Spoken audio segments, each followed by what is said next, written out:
Is MJF taking over the Inner Circle? I'm Mr. Davis. I'm joined by your Jam That Champion, Lukewarm Luke Owen, and we're kicking off today's AEW Dynamite review by talking about, what was it? It was a good show. There was lots of great in-ring wrestling, pay-per-view caliber wrestling in ring, but for me, the most entertaining thing on the show was this backstage segment between MJF and the Inner Circle. He walks into their dressing room with Wardlow. They're all there. Santana, Ortiz, Jake Hager, Sammy Guevara, Chris Jericho. They're celebrating. I didn't see any bubbly, but I presume that was not far away. Bubbly.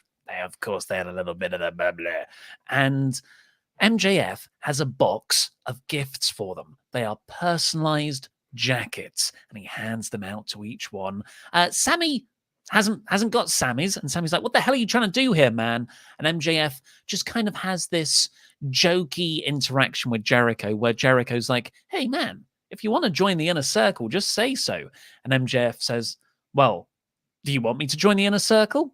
And Jericho says, "Do you want to join the Inner Circle?" So they're both kind of, they want the other one to make the first move. It's a very funny dynamic. And then MJF walks off, and Sammy says, "What an idiot," or "what a loser," which is kind of what they've done in their previous two skits over the last couple of weeks.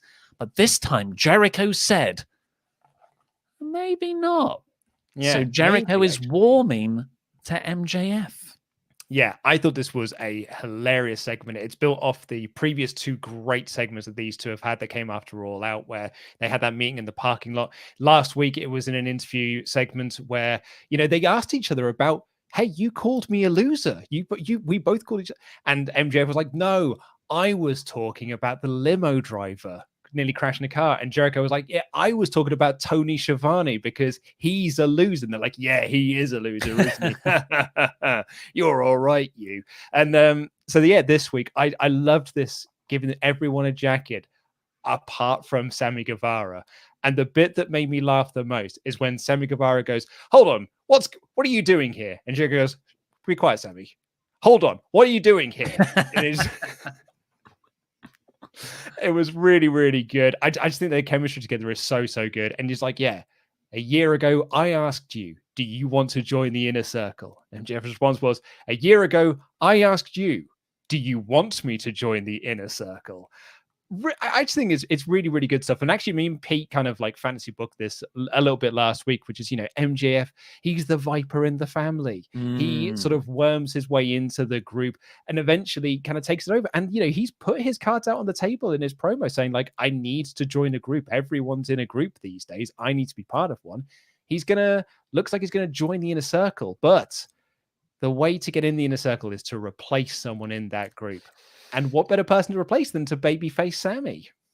Yeah, I mean, it's something I've not got really any experience with. The idea of there being a heel group and then someone within that group saying, "No, I don't believe this imposter," and then the imposter coming in, slowly taking over the group, and then the actual leader being surprised. Got no experience in that whatsoever. But it sounds like a fun story that would be written by very smart people and funny people as well. But yeah, I think definitely based on this, I think the direction is MJF feuds with Sammy Guevara, kind of like Jericho can play God a bit, watching these people vie for his affection. I think that'll be hugely entertaining. MJF, becomes a part of the Inner Circle for a bit. What a way to... It's not like the Inner Circle are bad. Far from it. They're fantastic. But they are a year old now, and they've been a coherent unit for a year. So now is the time to freshen up that dynamic. Have MJF join them. And I wouldn't want to see them break up. In fact, I think it'll be nice to have Sammy almost kick MJF out, and then it's Jericho versus MJF as the big money match in a weird sort of Jericho slightly babyface turn. Well, it's the story they probably should have done with Viper in the family, which is that Randy Orton infiltrated the Wyatt family to oust Luke Harper, and you build to Bray Wyatt and Randy Orton. That's not really the story. I mean, it's sort of the story they told, but they sort of like fell apart at the seams towards the end, and we ended up with maggots on the floor being projected. And Randy Orton was chasing that sperm. Remember that? Or he was being chased by the sperm during his entrance. Chased by the sperm. I mean, I feel for the guy. I have that as a weird recurring dream. Mm-hmm. Yeah. And you don't want that to happen at WrestleMania, do you? So I think you can do this here. The first feud you do is Sammy being ousted from the group, and you do the MJF versus Sammy feud, and you keep building to the eventual MJF playing Rocky Maivia, taking the group away from Farouk to lead to Rocky Maivia versus Farouk, you lead to MJF versus Jericho down the line. It's a lovely long-term story that you can do here that's not done within a month. You can play this up until probably All Out next year. Yeah. Let's see what. Well, you guys haven't gotten any super chats on the MJF topic in particular, but on general wrestling related, Eldrick Simmons says Darby is friends with the rapper JPEG Mafia. This kid is cool. I assume JPEG Mafia is the guy in the emo jackass skit that kicked off the show. I will also assume that as well. My cultural reference for this show was Billy Mitchell. That was not JPEG Mafia, but certainly when Billy Mitchell showed up, I was like, oh my God, Billy Mitchell's on the show. EastEnders own Billy Mitchell on AEW programming. And Tyler Woodward says, hi guys, can you give a shout out to my friends Leon and Andrew? They both recently lost their childhood pets. Oh, I'm so sorry, folks. And I'm hoping this will cheer them up. Yeah, I hope so. Hi, Leon and Andrew. No, thank you. No, well, I'll tell you what. I think it's time we can probably get a little bit rowdy, no, you don't can't. you? Don't do that. You can't get rowdy when you hear about childhood pet death. That's the sort of guy lukewarm Luke Owen is. It's the best way to get happy is to get rowdy. Give yourself a yes, please. Not give me a yes, please. Give yourself a yes, please. We've also had this in from Jorge Martinez, who said, Brody Lee beats Cody next week. What's next for Cody? What's next for Brody? And if Punk rocked up at the 1 year, would it still be a big deal? Yes. CM Punk turning up anywhere would be a very big deal. Would it be as big a deal as if it was on the first episode of Dynamite? No, because they had fans then, and it was the first episode. For Brody and Cody, though, yeah, I'm not really sure where they go after this, but we'll come on to that when we talk about the full play-by-play review. We'll get into that very shortly, along with all of your super chats before the end of the show. Also, once this show's done, go over to Wrestle2 because Laurie and Adam will be live streaming their NXT TakeOver 31 predictions. I know, AEW folk, I'm sorry we had to talk about NXT on this show. It sickens me, the words coming out of my mouth. They don't pay. They don't pay us to review the show. But before then, hey, we've got a treat for you next week. We've got the launch of our brand new YouTube channel. It's not wrestling related for a change. It's Phenomenerds.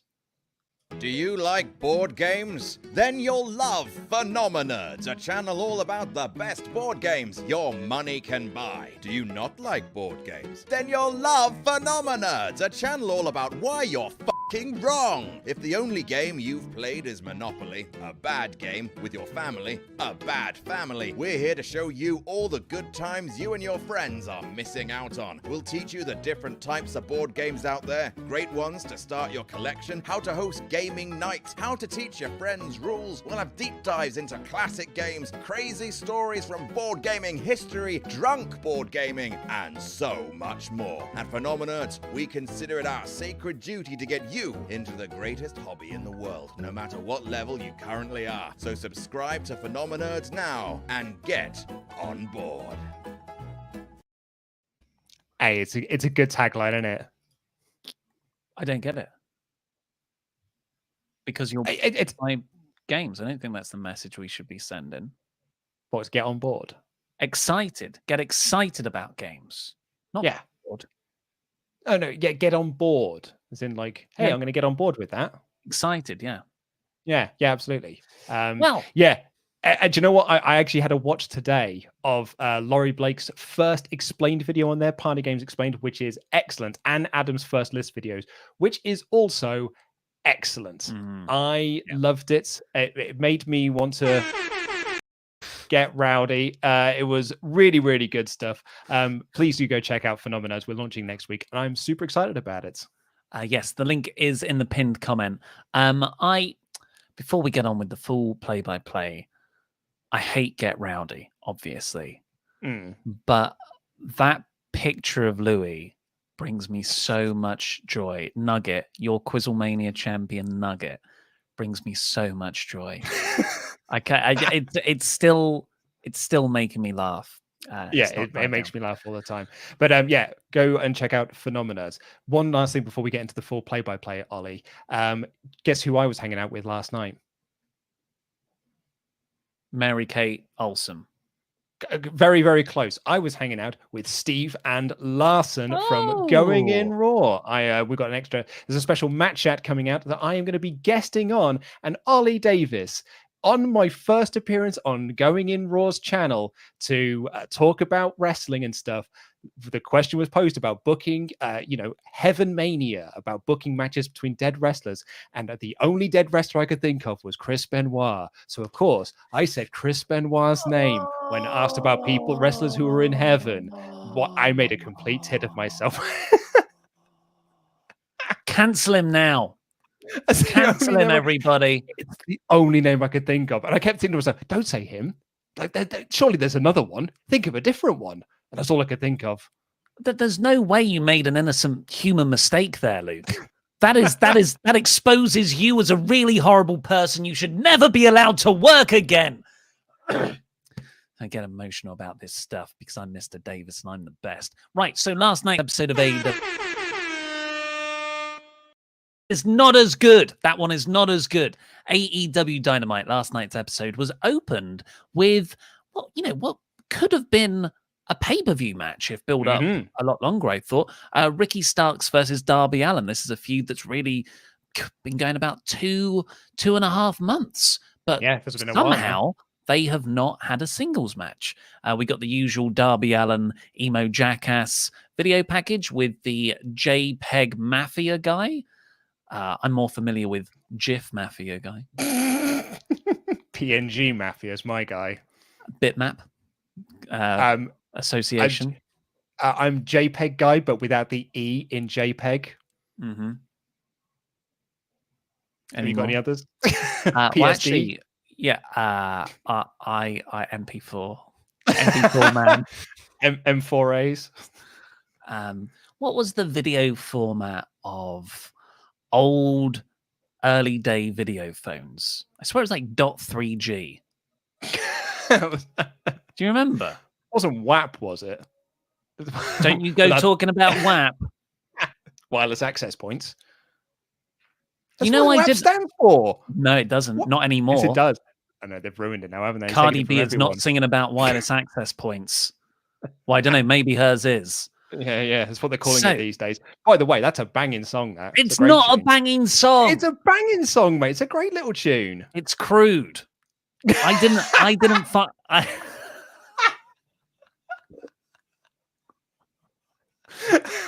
I only found. I was telling Laurie this. I only found out what it stood for the other day because I was saying Luke likes this song, and I said it to my partner, WAP, and she said, "Oh yeah, that's been out for ages. Where have you been?" I said, "What's it stand for?"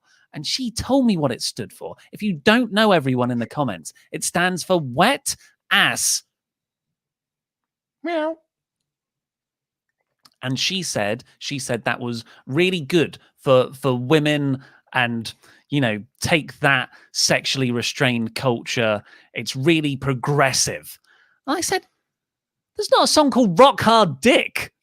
That's what it's like. You're talking about that's every rap song from the last 50 years is called Rock Hard Dick. I know. It's not called Rock Hard Dick, though. It's called, there's an innuendo there. It's like Milkshake. I know what Khalees is singing about there, but she can sing about Milkshake. That's okay. To say wet ass.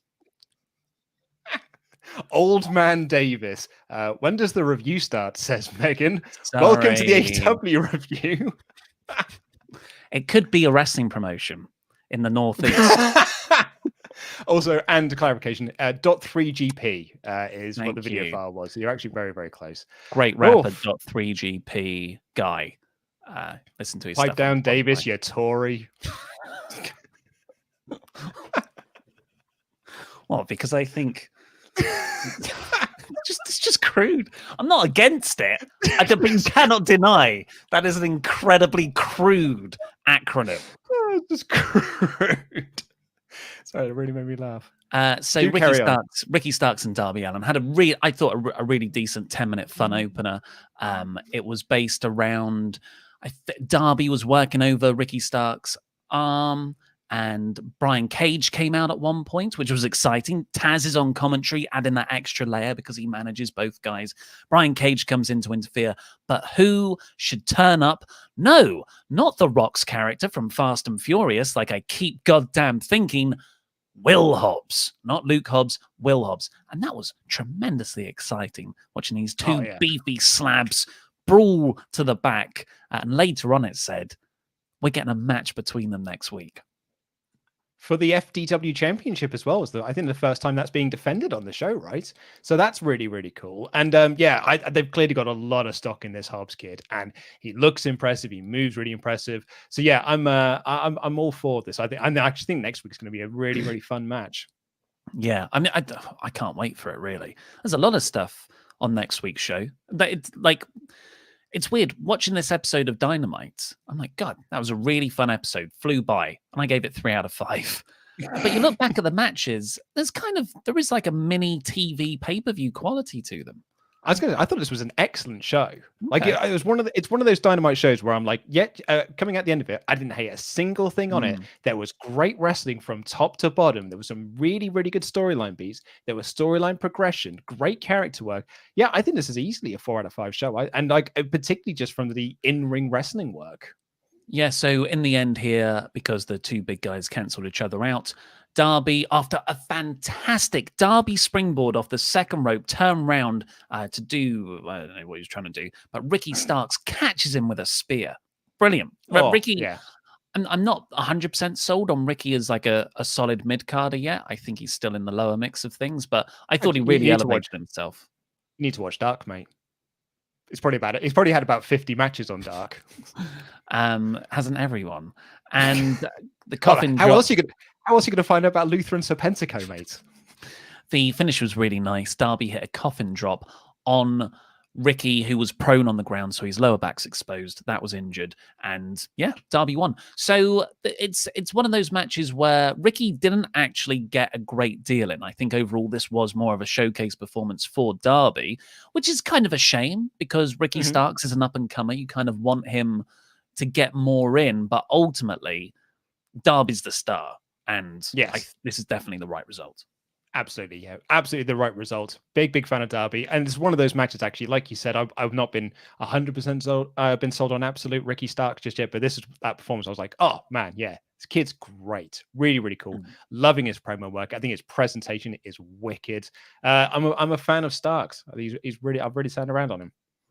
Next up, we had Cody Rhodes coming out for a promo to answer Brody Lee's challenge for that TNT title dog collar match, which will take place on next week's show. Dasher's in the ring with him. Dasher Fuentes, just oozing personality. It just shows what WWE do to their announce team and their backstage interviewers, where Cody cuts a promo about how shaking the hands. They were all good points. I'm not entirely sure how they work together, but they delivered them well. He said that he was on another show with Rosario Dawson and Snoop Dogg, and then he looked at himself and thought, "Who the hell am I? I got beat in 3 minutes by Brody Lee for the TNT title." So that was nicer.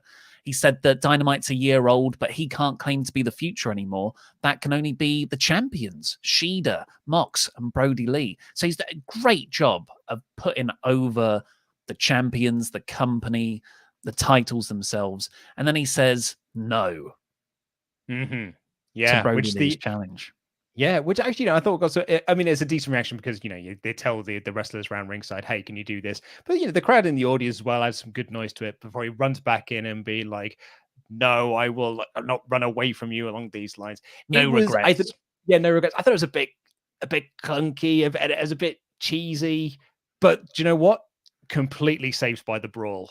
Absolutely saved by the brawl because Brody Lee comes out looking like such a badass, looks so cool.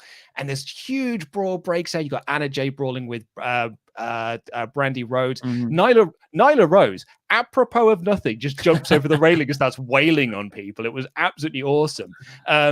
It was just a really cool, chaotic brawl. And in the middle of all this, you've got the commentators doing a great job of putting over the brawl and the dog collar match. You know, JR being like, I've called so many matches of my years. I've only called like 5 dog collar matches to really put, this is something unique that does not happen in wrestling very often. I thought it was really, really good. I thought overall, I thought it was a good segment, but I thought that sort of the no bit of it was not great. And it's nice to see that people are very much still making fun of Cody Rhodes' new look. The Playmobil hair. Yeah, well, there's people who said he looks like the lad from Lazy Town. Yeah. My favorite one, because it's very era appropriate for me, said he looks like Billy Joe Armstrong's just been told that Warning was an absolute failure. That's also good. I just echo everything you said. The brawl was fantastic. Cody's promo, was good, but I thought to his high standard, it was a bit disconnected. But by anyone else's standard, it's still an excellent promo, very well delivered. But the standout was Brody. Just that there's something he gets across with his facial reactions, his fury. I do not once think Luke Harper. Like that thought, that gimmick, that whole era is completely wiped from my memory. I look at this guy. This is a completely different guy, and that is something for someone you've lived with and really been into for 5 years, and then he just goes somewhere else with a new gimmick in a suit. That's all really that's changed. And God, what a talent! Yeah. Speaking of what a talent, we've then got the first Brush with Greatness match. So the gimmick here is Tully Blanchard and FTR say anyone can have a 20-minute time limit match against them for the titles. Is that right? Yep, it's for the titles. Yeah. Well, and here's the problem: is that they did a very bad job of explaining this last week, which was basically Tully's fault. He kind of sort of forgot, even though it's his gimmick, but he sort of forgot what his wording was, which is really, which I think is out of character for Tully. I think he's been really, really reliable on the mic.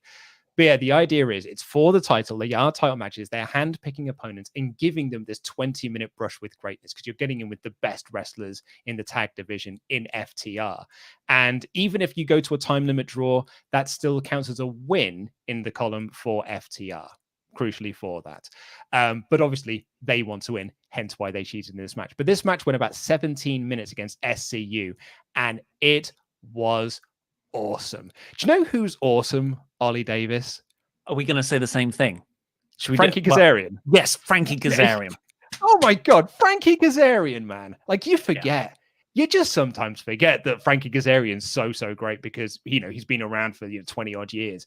And like we've been watching him for 20 odd years, or whatever it is. And then he gets in the ring and just like, it was like when he had the Hangman Page match a couple of weeks ago. And you're like, oh God, yeah, Frankie's really good, isn't he? And then you see him in this tag match and you're like, oh man, Frankie's the man. He's great.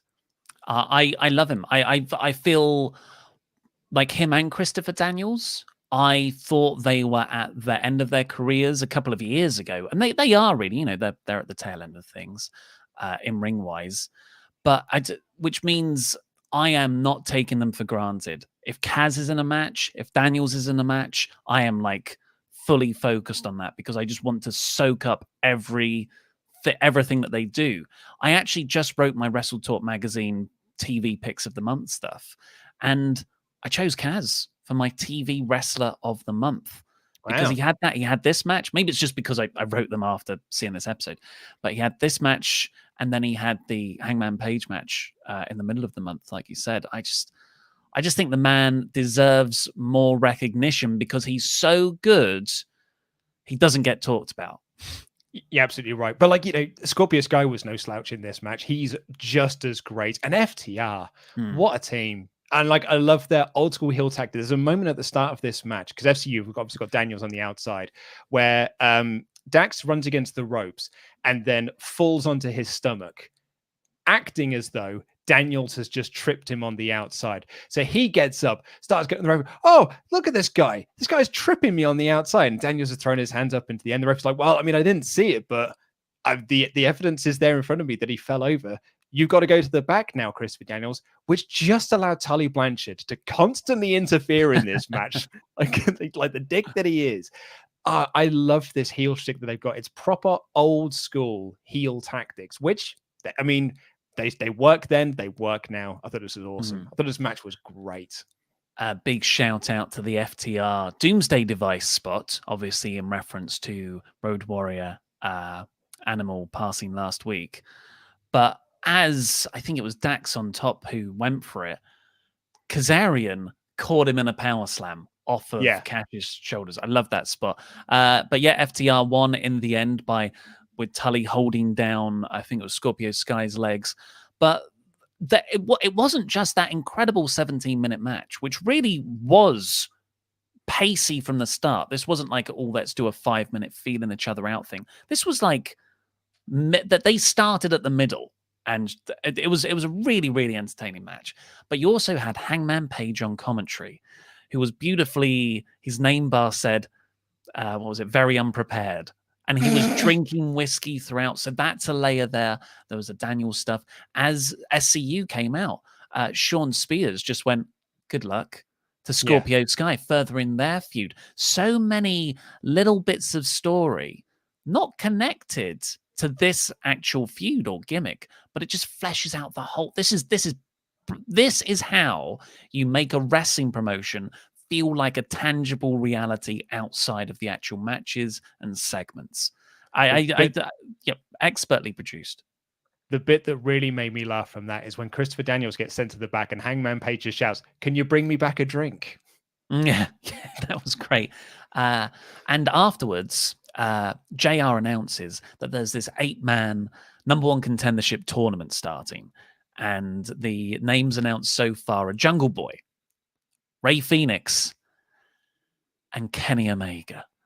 And the camera goes to Hangman Page, and it's like he's thought there's a chance he could get back together with Kenny, but this is like, no, he's moving on. And he looked heartbroken. This was phenomenal acting. Oh my God, it was so great. And it was a perfect way to cap off a fantastic segment of wrestling television. I absolutely loved it. Yeah, the announcement of Omega in there. Oh, so good. I mean, brilliant.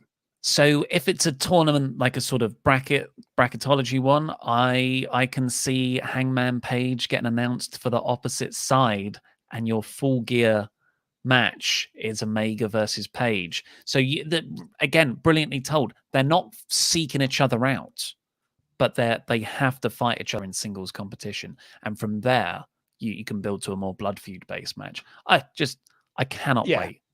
The announcement of Omega being in the tournament was like brilliantly foreshadowed, and Page's announcement that was brilliantly foreshadowed at the start of this match when they were talking about, them splitting up as a tag team. And Page says, Kenny keeps talking about this. He's going on a singles career, but I haven't seen him in singles matches. So, maybe he's not. And then the very last thing that he gets told in commentary is like, yeah, he's being entered into this singles tournament for a shot at the AEW championship. Oh, the heartbreak. Absolute heartbroken. Now, I'm just going to rewind a bit because actually at the start of this match, FTR had a pre-match promo to hype things up with Tony Schiavone. And then Tony Schiavone is super kicked by Matt Jackson of the Young Bucks. And Matt Jackson just goes, oh, sorry, didn't mean to do that, and walked off. And FTR were like, hey, we're here, super kick us. Like, as if the Young Bucks can't see them. Now, this is the stuff I have not liked for the last month now. Not month, but, since All Out. And that is the Young Bucks attacking non-wrestling talent and it being okay. Now, I know they're paying fines, and I know JR says, well, that was reprehensible afterwards. But I really don't actually like this. I think it massively undermines the status and importance of the backstage staff as characters. And I think it's Tony Schiavone, I get it with Alex Marvez, I get it with the referee, but Tony Schiavone, if he is super kicked unprovoked by a wrestler, that's an end of the show cliffhanger. That's an angle you do where you've got 10 minutes left of the show and everyone comes down and is like, what the hell have you done? You've crossed a line. But this was played up for comedy. I think it's a massive waste. Yeah, I'm going to agree with you. 100% I'm going to agree with you. And it was something that I hadn't considered until Meltzer brought it up in the Wrestling Observer radio review, which is that FTR versus the Young Bucks is a match that we have been building to for 4 years at this point. They themselves have been working this angle for 4 years. We're finally at a point where we're going to get it. And now they're both heels. Surely at this point, you want the Bucks to be like the fiery baby faces to be going against these dastardly heels and, win the tag titles and this, that, and the other. But now they're both heels. So, like, who am I supposed to cheer for in this match? Am I supposed to cheer for the team that's constantly cheating all the time with Tully Blanchard, the arrogant heel? Or am I supposed to boo the heels that are kicking Tony Schiavone in the face? Yeah, it is a shame. I'm surprised that they at this early stage, things could turn around, and AEW do tend to do stuff very well.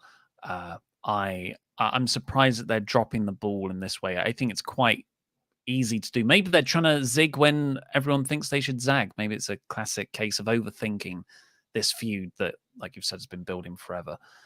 After that, we got Isaiah Cassidy taking on Chris Jericho in a really fun match, I thought. Really good. It was because they've all got so many seconds. You had the entire inner circle out there. You had Mark Quinn and Matt Hardy in Cassidy's side. You even had Japanese deathmatch legend Luther in the crowd, and Serpentico, who got involved with Jericho when they brawled in.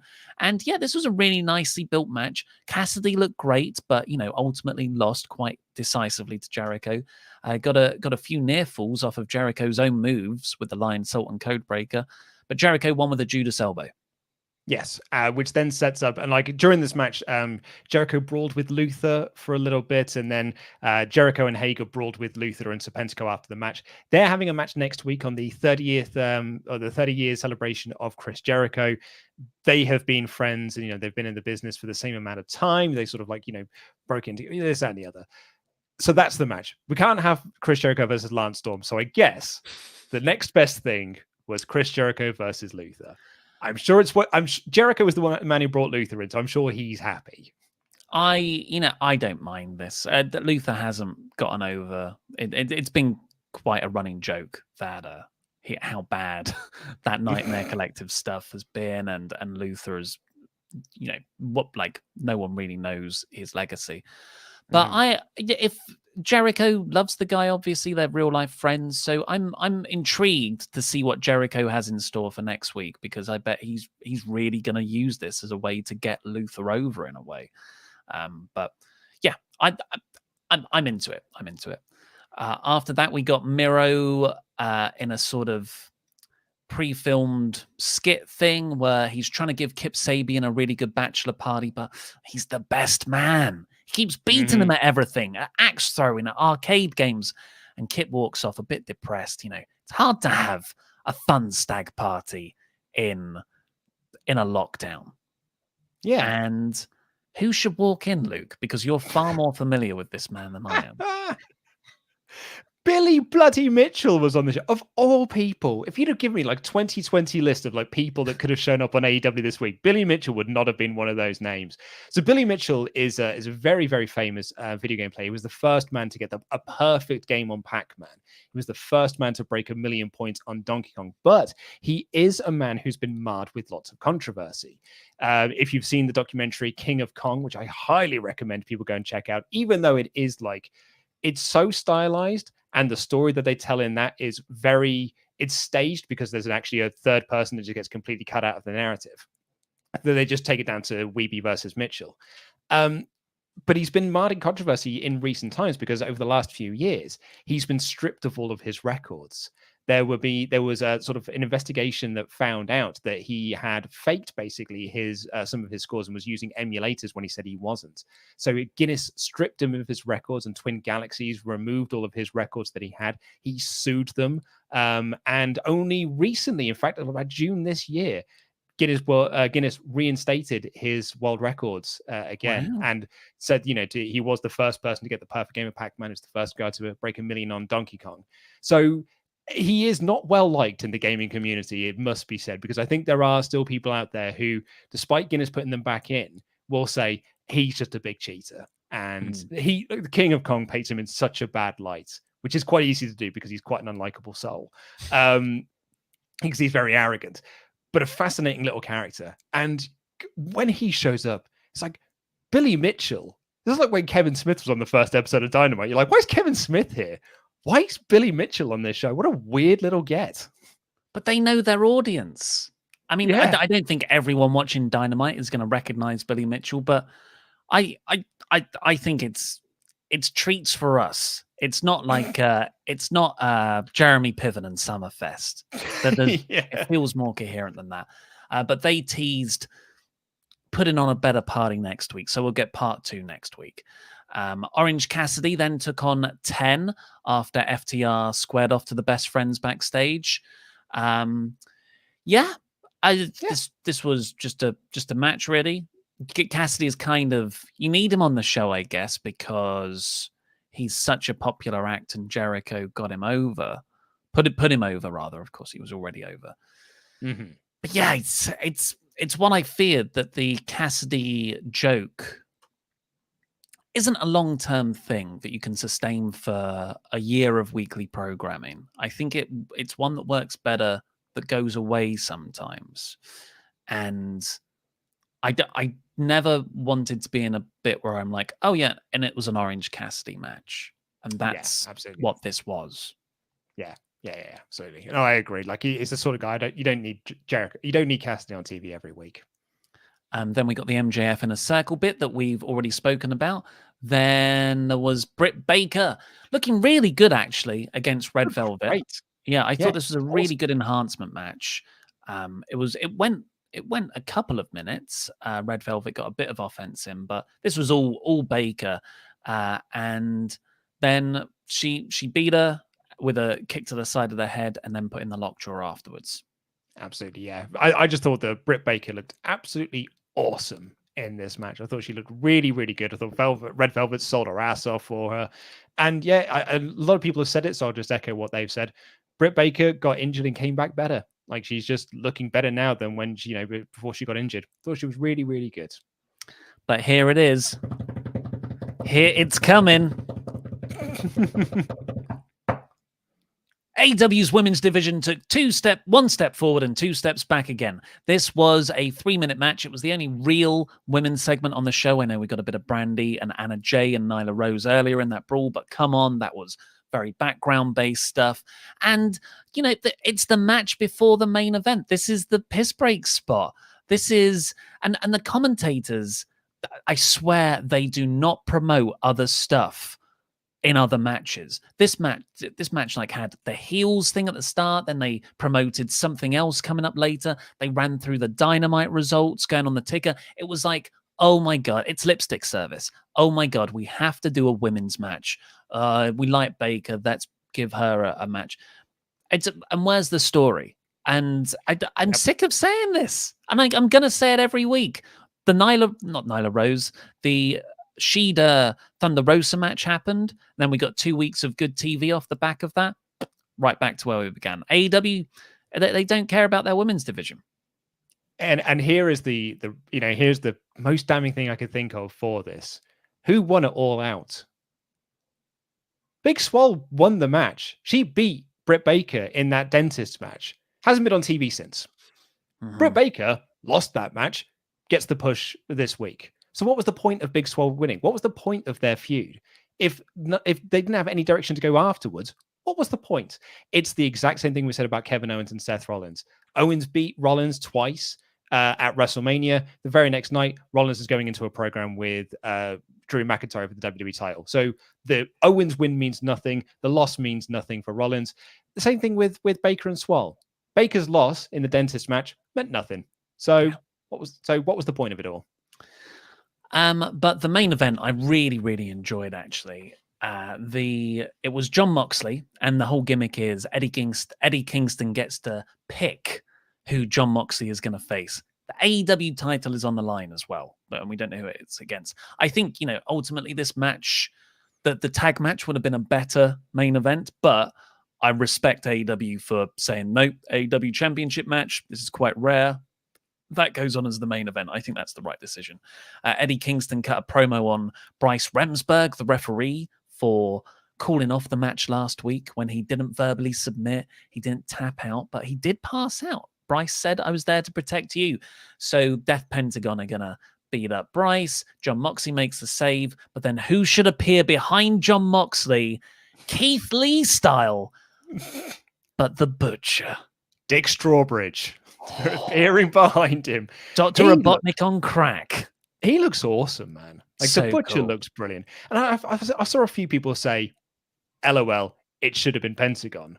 But like Butcher was completely the right choice here, right? Because you saved the Pentagon match for a much bigger show.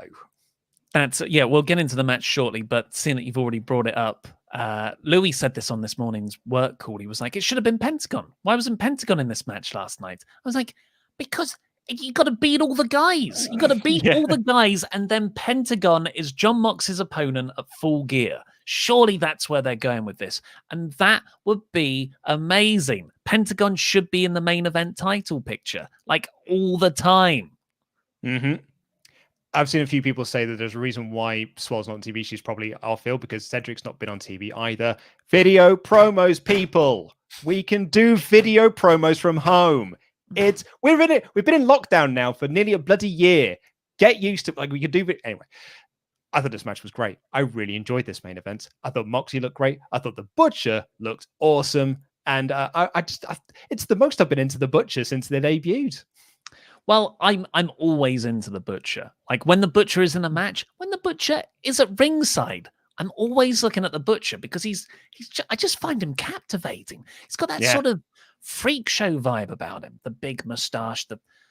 I mean, if you took the mustache away, it's not. I don't know. I'd still probably look at it. There's something about the guy, and yeah, he actually wrestled quite a technical style match. There was a lot of targeting of it was Mox's leg that he worked over. I think he got blown up a bit near the end. I think he got a bit tired, but I didn't really mind. The finish was Moxley after really elevating Butcher. I think like now Butcher can go out there and have a decent singles match. Mox made him tap in the choke while looking right in Eddie Kingston's eyes. Yeah, Kingston just walks away pissed off that his boy just lost. Kingston's so great. Yeah. Not enough good things can be said about Eddie Kingston. Dude is absolutely amazing. Definitely. Overall, I gave it a 3 out of 5 show. I really enjoyed everything on it. It zipped by, but a 4 out of 5 is a very high bar for AEW right now. I thought this was a very good show, which is standard for AEW. I thought it was a 4 out of 5. I thought it was last week's show for me was like an average sort of 3 out of 5 show. I thought this week was better. 4 out of 5. That tape show thing, man. The tape show curse strikes again, and it's a good curse as well. I thought it was a really, really fun show. Just loved it. Absolutely loved it. So yes, the women's stuff notwithstanding, that was bad. 4 out of 5 show for me. Well, we haven't got any Patreon shout-outs today, so let's get them right on with your super chats. Last call for those super chats. Get them in. Angel Perez says, Brody Lee's Vince McMahon angry impression is spot on. It's a mafia. It's a mafia gimmick. Thing. Made me laugh, that. And quick, he is sneaking back into the ring. Oh, yeah, because Brody kept on coming back and forth in the pull apart. And Miro's right bicep doesn't really look healthy. I didn't notice. Was that what he injured? I don't know. No, he tweaked his ankle in the match last week. Oh, I didn't notice. The only thing I see when I see Miro is how bloody enormous his traps are there. Dynamic Penguin. Best moments were when Jericho repeating Sammy's line, which we spoke about, and Nyla seeing a brawl and immediately getting involved. Hobbs versus Cage. Do you want to read that bit? Give me a yes, please. Rich McCann. I need Sean Spears more than just Dark. He is so good. I need it, AEW. Please. Please. He should have beaten Cody last year. AEW's just got too big a roster, really. Phil 180. Tag match was awesome. Hopefully it's just part of the build to the triple threat we all want to see. FTR versus SCU versus WAP. I saw a lot of people in the chats because I went meow started saying "getting meowdy," which really made me chuckle. Get meowdy, everyone. Rich McCann. I know Jericho likes to get over younger talent. I feel Cassidy got way too much offense in against a legend like Jericho. The idea of the match was to put Cassidy over, so I think they got the balance right. Personally, Yeah, I never thought Jericho's in trouble here. I think that's Yeah. the key. I think you can dismiss a lot of the offense Cassidy got in. We're talking Isaiah Cassidy, by the way, not Orange Cassidy. By Jericho being arrogant or Jericho brawling with Luther at ringside. You know, his mind wasn't in it. So I think that's fine. Rangers Mayhem. John Silver took away my focus during the Orange Cassidy match, wearing the shades while faking hands in his pockets, followed by the hug was great. Best Dark Order member. Kid's a star. Absolutely. And he's looking jacked, man. Yeah. And he also looks like Chopper. On the subject of AEW related said, quick question is like, oh. Have I frozen or has Luke? Hello. Is this my internet that's gone bad? Am I back? Are you okay? I look okay and you're back. Yep. Oh, I'm back. Are we okay? Luke. Yep. I think I think it was fine for me. You're fine for me. You're back in the room. Yeah. It was fine. Yeah, absolutely. So AEW related, some stupid punk. Quick questions. I can't watch the show live. For AEW's second show, what if they did something like Glow back in the day, where it's part sketch show with a few matches in between? Dark plus BTE equals gold. Gold. I like gold. I am not against that at all. I think that's a good idea. What I am against, though, is the idea of another wrestling show. Because there's too much wrestling. I think it will, but seriously, I think it will dilute the product. I don't think they'll get more viewers. I think they'll fatigue their existing viewership. Yeah.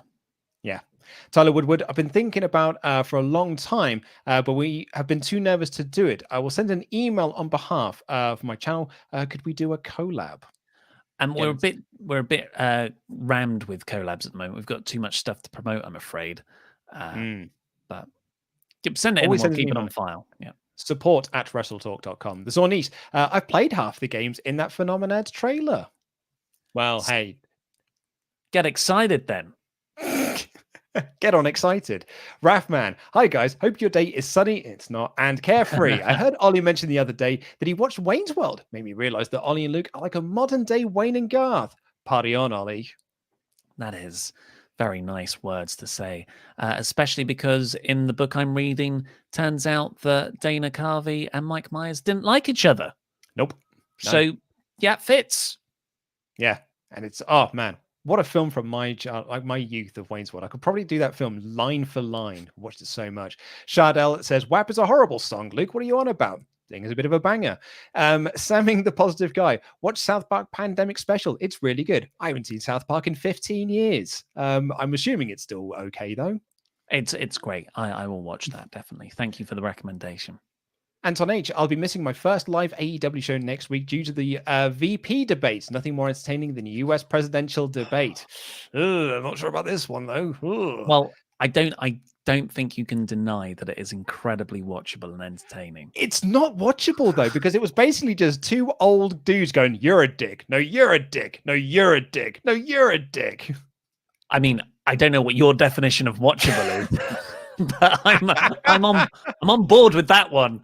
I miss the days where politicians were old, serious, boring people. I think that'd be nice to go back to.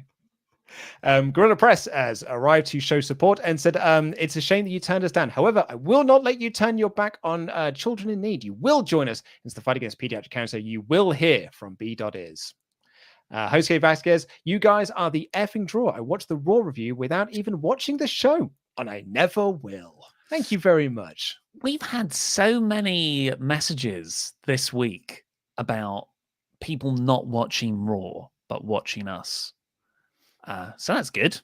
Yeah. Connor Shaw, it's a shame that AEW will not get 5 out of 5 shows because they'll never push the women's division. They have had 5 out of 5 shows. I've certainly given them 5 out of 5 shows before. Same here. Some Stupid Punk laughed hard throughout Mock's Butcher match because he obviously had a horrible sunburn on his back and he was doing all he could to avoid touching his back. I did not notice that. And I didn't notice that either, but I've been there. And Gerald Fitzpatrick, Omega won't face Page in the tournament. The Bucks will cost Page the tournament in response to him costing them the tag tournament. Oh, I like it. Yeah, absolutely. Could see that happening. Jared Thomas also said there's too many Cassidys on AEW. There will be WWE'd and they'll be referred to Isaiah and Orange. And Gorilla Press says he is risen. Well, thank you everyone ever so much for joining us here today and for all your lovely super chats. Go over to Wrestle2 right now. The mods will spam the link in the chat because Laurie and Adam are going to be live predicting NXT TakeOver 31, which is this Saturday, which had a hell of a go-home show last night. DJ the Second just said, what do you think Mitchell's endgame is here for Billy Mitchell and the... Absolutely no idea. I guess just to try and restore his name, I guess. Mm-hmm. Raw Underground? Taken there? There's the strip club bit that still might be functional somewhere, just how the shot. But yes, go over to Wrestle2 now because Laurie and Adam will be going live very shortly. But for now, I've been Mr. Davis. This has been Lukewarm Lou Goen, and that was wrestling.